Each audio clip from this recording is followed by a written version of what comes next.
से पश्चिम तक पूरे देश को इस संघर्ष के साथ जोड़ करके सैकड़ों वर्षों की दास्ता से हमें मुक्त कराया। इस अवसर पर मैं राष्ट्रपिता महात्मा गांधी को नमन करते हुए उन सभी महान स्वाधीनता संग्राम सेनानियों और क्रांतिकारियों को विनम्र श्रद्धांजलि अर्पित करता हूं, जिन्होंने भारत की स्वाधीनता के लिए अपना सर्वस्व न्यौछावर करने में भी कोई संकोच नहीं किया। आज जब हम देश के 79वां स्वाधीनता दिवस के समारोह के साथ जुड़ रहे हैं, यह अवसर हम सबको इस बात का स्मरण कराता है कि स्वाधीनता या स्वतंत्रता एक स्वच्छंदता नहीं होती है। समारोह हम सबको हमारे राष्ट्रीय कर्तव्यों के प्रति एहसास कराने का एक संकल्प हम सभी को प्रदान करता है। जब भारत के उत्तर प्रदेश के हर नागरिक के मन में अपने राष्ट्रीय कर्तव्यों के प्रति एक स्वर में, एक भाव के साथ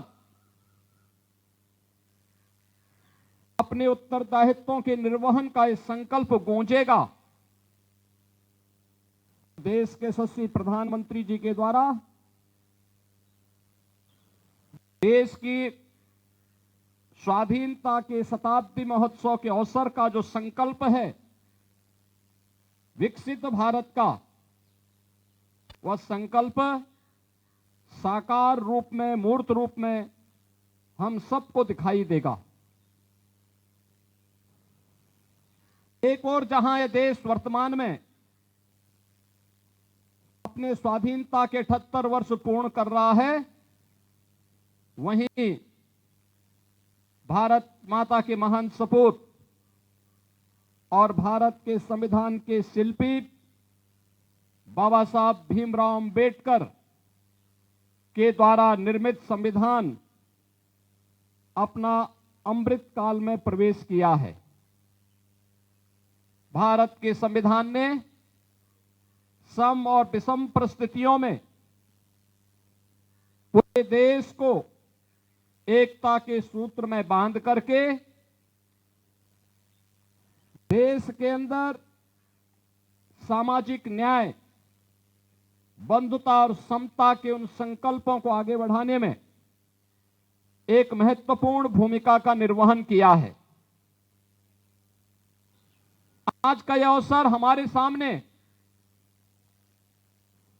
देश की आजादी के बाद